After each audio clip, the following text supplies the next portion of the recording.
Hello and welcome back to Cars of Glasgow, and today we're going to be taking a look at the Lexus IS and the BMW 3 Series, so stay tuned for this video. So in this video we're going to see which of these two is best in the compact saloon segment. They both go around the kind of same segment of being front engine, rear wheel drive, but they both do their own thing. The Lexus is a hybrid and full of Japanese technology. The BMW is the leader of the pack, and it has been for decades, of the compact segment. So this particular 3 Series is kind of spec'd the way you want it. It's the most German kind of way in terms of its black exterior, black interior. We've got the M Sport package, which just makes the car look more aggressive. And on the other side we've got the Lexus, which is probably spec'd in the most Lexus colour. So this is finished in Sonic titanium, and it's got a light cream interior. Both cars come with 18-inch alloy wheels. And with regards to styling, I'll leave that up to you both to decide what you prefer. As you can see, Lexus have got kind of an origami in-your-face styling. BMW, although a little bit aggressive, is much more traditional in the way they've went around it. Classic kind of design cue with the rear haunches and the kind of Hofmeister kink up the back. We've got the strong line running from the fender right up to the rear. And when we're at the back, let you guys decide what you think. Go for saloons, so to open them up and get the fob out, so you can unlock the car when the fob pops open. BMW kindly have that and it pops open, which is good. Decent sized space, especially for this generation. A little bit of storage under there, which is nice. The BMW run on run flats, so that means you've no spare, you just got a little kit and you've got a little first aid box there. Enough room probably for golf clubs going across, little tie down hooks, nothing too exciting going on there. By comparison, we jump over to the Lexus.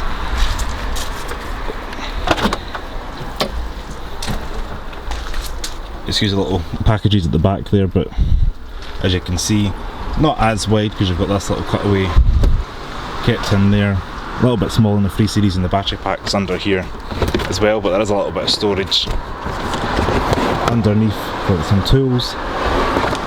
So with regards to boot space, I say the pros for the BMW being a little larger, and the fact it opens up when you unlock the button and the key fob. On the Lexus it just unhinges it and you have to lift it up manually.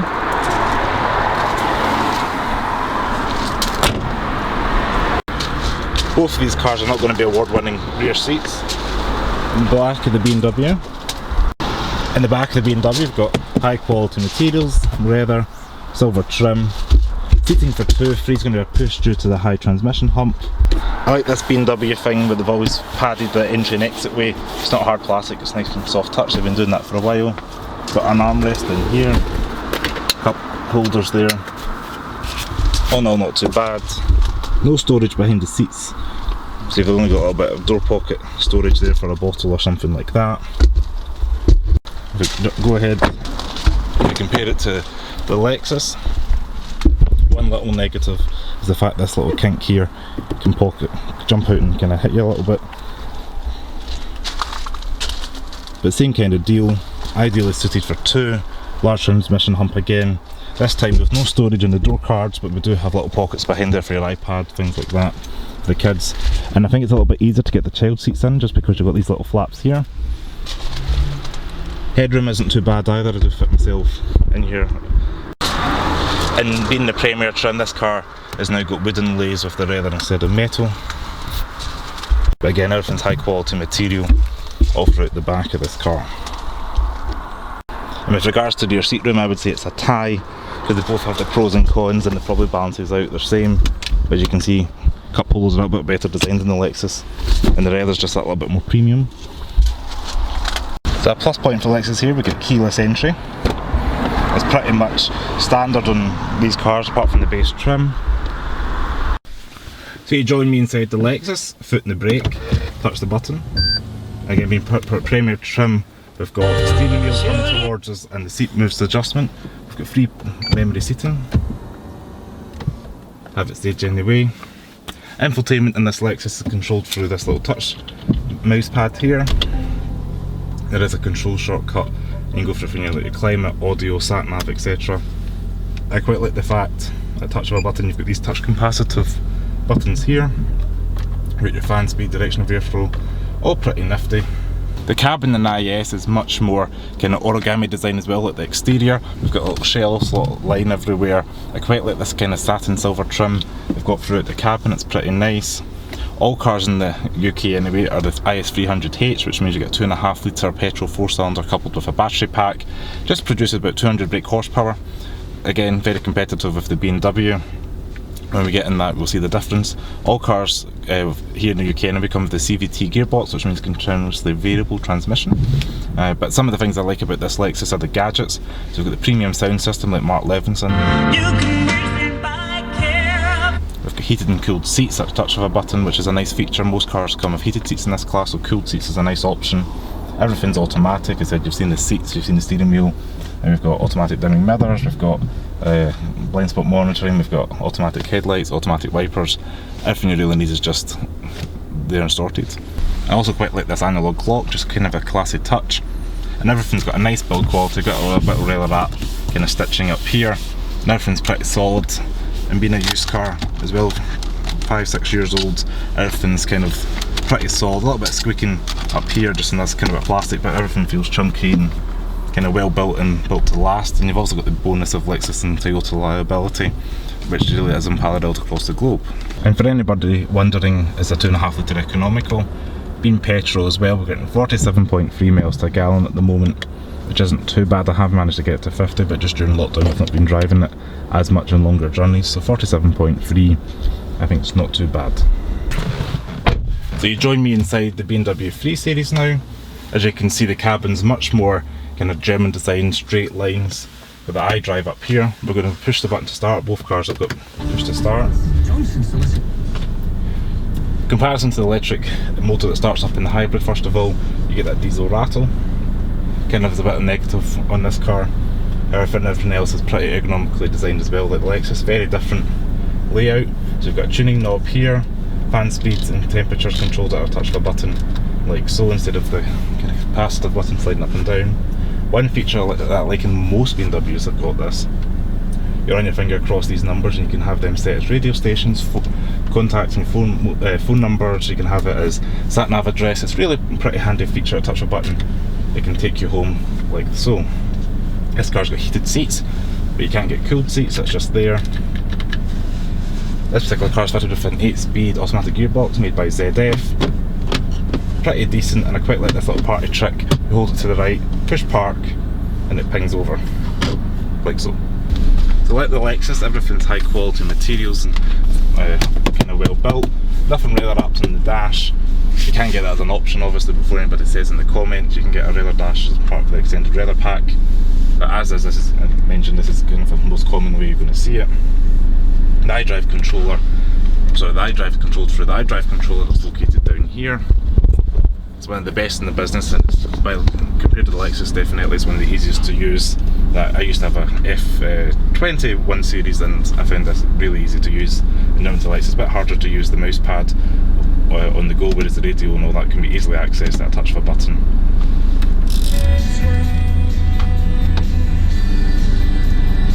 This is regularly keep a 2-metre distance from others. And you can scroll through whatever you want, get your sat nav. Remember facts for a safer Scotland. Global. Like so. It's interesting that both cars have kind of adaptive ways you can drive it. You can have an eco mode, comfort mode and sports mode. I typically drive both in sports mode because in the Lexus it gives you a little bit more oomph from the battery around town. In the BMW it sharpens up your throttle response and your steering, so that's pretty good as well. Eco modes, obviously, if you're doing a long motorway journey, probably put both in eco mode because you can't really do much about it and try and save your fuel as much as possible. But I just thought I'd point that out. And cup holders in the BMW, this being the facelift, you get a sliding drawer, which is much more of an improvement over the last gen, and probably for cup holders, BMW gets the point. So unlike the Lexus where everything's kind of electronic, everything in this BMW is pretty much manual. So you've got a manual reach and rake steering wheel, the seats are manual so you can lift that up and down, touch of a button. Obviously you've got electric wing mirrors, electric wiper blades, like so. But just a couple of small things you interact with every day. you'll probably get used to it, and people will probably comment and say you get that touch of a button, sorry, you'll say you'll set that and that'll be you sorted. But really, I quite like the fact how the electric steering wheel moves out the way just to let you get in and out easier, which is a nice wee touch. And I know some people are going to comment on the package, but again, that's kind of a more standard thing in Lexus and BMW. This is typically, most people, if you look on Auto Trader and things like that, most people are going to spec it just as is. They don't really spec up BMW's much more names package. I think this has got the, obviously got the tech pack, we've got the folding electric wing mirrors, but we don't have keyless entry, so you have to get the fob out and unlock it and lock it. So with regards to technology, the Lexus has probably got edged ahead because it's got the cooled seats, we've got blind spot monitoring, we've got keyless entry, electric seats, everything's pretty much electric. So if you're looking for tech and gadgets, jump in for the Lexus. So now we're going to jump onto the road and drive both cars. So you join me inside the Lexus and it's time to go for a quick drive. First off, you'll notice how silent and quiet the Lexus is. You've got the little petrol engine up front kind of humming behind it, sound deadening, and the electric motor's pretty good, even you off. I quite like the noise, it's like the kind of electric whine it makes. Again, I know it's not got a traditional gearbox, Cvt transmission, it's pretty good and kind of seamlessly slushes away and does its own thing. It's in comfort mode at the moment, rides well. I quite like, that's a good Lexus thing, the seats are so comfortable, nice, soft and squishy. Not much steering feel, but again, being electric assist, most cars don't really have too much steering feel these days, especially in this class. You can put it in sports mode, you get a tachometer instead of the kind of eco power and charge gauge. Ride might look a little bit bumpy going down one of these kind of bumpy side streets, but yeah, everything's fine. Like brakes, a bit soft, especially in comparison to the BMW, they're very grippy. But acceleration wise, they're both pretty much the same, especially around town doing 20-30 miles per hour. If anything, I would think, or I would actually say in my opinion, the Lexus off the line, just because it's got an electric battery pack along with the petrol engine, it kind of like pulls away that little bit quicker. You're trying to take advantage of a gap in the traffic, and kind of like, are you sure? Are you sure? Then it goes. The Lexus, straight off the line, you can take full advantage of everything.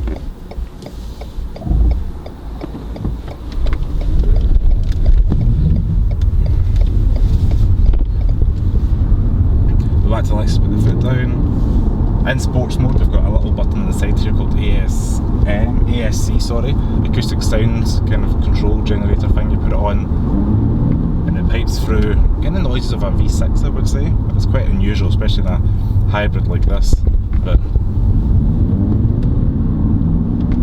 not sure if you can hear that coming through, but that's pretty interesting. I know BMW have been piping it through for a couple of years, and it's quite good. Lexus give you the option to turn it on and off, but outside it will be silent, and inside it sounds kind of throaty, very kind of hybrid. But I guess they've probably done that to try and disguise any CVT whine if you want.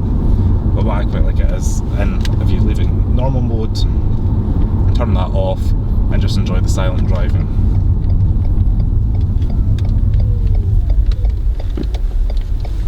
I would say Lexus has not got too many blind spots, especially the blind spot monitoring. I think that's a really handy system on the motorway, especially when it's wet, dark and grey, and you don't really know what might be in your blind spot. It flashes to tell you if there's a car there before pulling out, so that's really handy. A-pillars are pretty thin. C-pillars are a little bit thick, but that's probably in reverse parking. But you do get sensors front and rear and a camera, so that's pretty good. Especially this generation of car, not many cars makers were giving you a camera, and Lexus are giving you that. So again, that's a technology front. It makes parking so much easier, and the steering is so light by comparison to many other cars in this class. If you're wanting something comfortable and easy to drive, Lexus is for you. And another pro of it, while we were talking about road kind of driving and things, the vehicle exercise duty, or road tax as it's formerly known, is only £10 a year in the Lexus IS due to its low emissions, so that's something to consider. Whereas the BMW diesel, I think it's about £125, £130 a year, so that's a little bit of a difference. Well, put it this way, you could probably get 12 years worth of motoring tax wise with the Lexus for 1 year of the BMW, so put it that way. So you now join me inside the BMW 3 Series. kindly serving an Audi's letting me out. So first off, you can hear that diesel engine kind of gruff and growl up front. By comparison to the smooth, quiet Lexus, it's a lot more kind of loud, more noise intrusion into the cabin. I actually don't think it's as well insulated either with regards to wind noise and things like that. You can hear the rain coming off and all that a bit more in comparison to the Lexus, just straight out the Lexus into the BMW. I do like the 4-wheel drive system, gives you that little bit of confidence that you're not going to spin or anything, especially when the roads start to flood and all this heavy rain we've been having recently. I don't think it's actually been sunny one day in August so far, but never mind.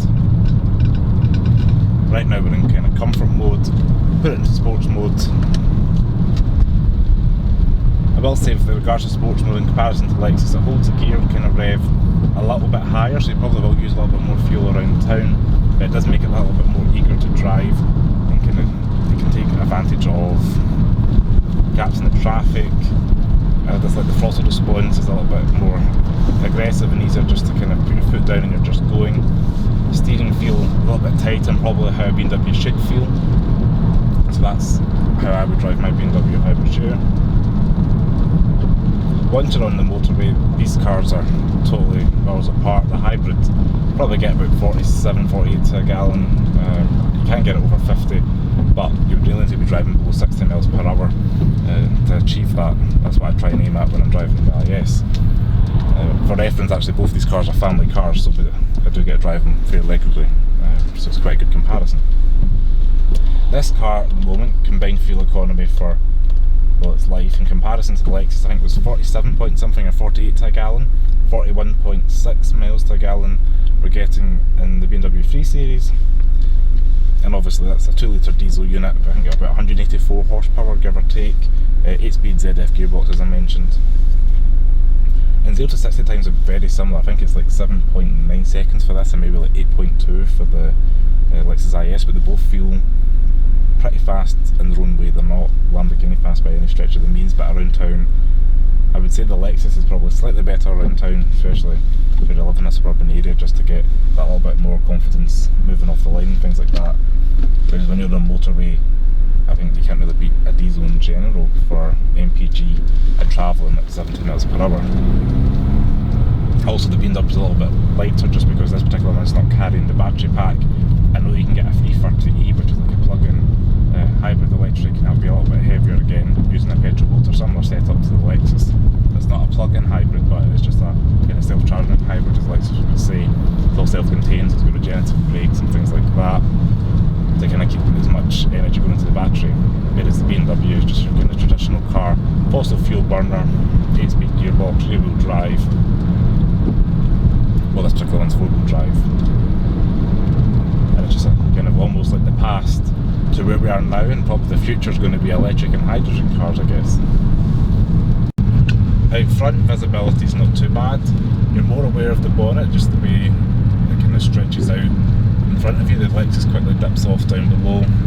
A-pillars are nice and thin. I'd actually say for visibility, the C-pillars are a lot thinner. This is due to that kind of Hofmeister kink, as they call it, at the back window for the back door. You can kind of see a little bit more just the way the glass is curved round. However, this car isn't fitted with blind spot monitoring, and again, most BMW 3 Series don't have that technology. So you are more reliant on your others. So put the foot down, stop behind a little Nissan Note during school run traffic, but I'm hoping it comes through in camera, but you are hearing, or I'm hearing anyway, the diesel come through and a little bit more vibration from the diesel unit coming through the steering wheel. I always feel like if you're wanting a BMW, probably an inline 6 is what they're known for and probably what you should go for, but most people don't because of the pure fuel economy. So I think the diesel 4-cylinder is why it's most popular in the UK. Again, with regards to tax, I think I said in the Lexus it's £10 to tax. This is about £125 or £130 to tax just due to the CO2 figures. So to put in perspective, instead of the Lexus, you can have 1 year of ownership with this, or 12 years of ownership with the Lexus IS with regards to taxing the car. Reliability, BMW is probably average. I've owned a few in my life and they're pretty expensive to maintain once they're out of warranty. This one's only got 39,000 miles, so it's not really hit any big milestones of needing major repairs yet. Lexus, part of the Toyota group, are known for the reliability, and that particular one's got just over 50,000 miles and hasn't had a thing done to it apart from a regular service once a year. So now we're on the motorway, travelling down the M77. While I'm on the motorway, one of these things actually give a pro to BMW as far as the cruise control. It's on the steering wheel touch button, and you see a little green indicator kind of pop up just to the left of the speedometer, and it's so easy to use and work out what speed you're at. With regards to the Lexus, the stop is still on the right hand side of the steering wheel. You push it in, and you really don't really know what speed you're at. And I know they've corrected that for the 2018, 2019 models. But if you're looking at a used one of these of the same age, the BMW's actually got a better cruise control system. I'm not sure if you can hear that in camera, but that tyre roar is roaring through the cabin. I know the radio's not on, and normally if you're driving with the radio on, you would, but if you weren't having the radio on, maybe trying to have a conversation over the Bluetooth telephone, that's kind of deafening. The wind noise, road noise, is pretty intrusive in this car. So you've got a budget of £15,000, you're looking for a compact kind of premium car. You want, and I would say you narrowed it down because you've looked at the BMW 3 Series because that's the icon, everybody tries to compete with it. If you want something left field and totally different from the norm, go for the Lexus. But what should you really go for? So I just want to say thanks very much for watching this video on the Lexus IS and the BMW 3 Series. Hopefully you guys found it useful if you're looking for a used BMW Lexus. These are probably the two cars I would probably put at the top of your list if you're looking for a compact executive car. Other cars are like the Volvo S60, Mercedes-Benz C-Class, Audi A4, but really these are the two. If you want reliability, comfort and technology, go for the Lexus. If you want kind of the brand image, kind of a sportier drive, then go for the BMW. Definitely, hands down, the BMW is one of the best driving cars in its class. Equipped as is with the 320D, going to be economical. The xDrive means you're not going to slip in the snow, which is probably a must-have, especially here in Scotland, where it rains one day and you can get snow all the seasons in one day. So it gives you that peace of mind you're not going to slip around. One thing that the Lexus doesn't really have, you can't get all-wheel drive here in the UK anyway with the Lexus IS. So thanks very much for watching. As I said, please give us a like, subscribe to Cars of Glasgow below, comment below if you've got a question or if you've got a preference out the two cars, and I'll see you next video. Thanks very much for watching. Oh, and check me out on Facebook, Twitter and Instagram at Cars of Glasgow. Thanks very much for watching, and I'll see you next time. Ciao.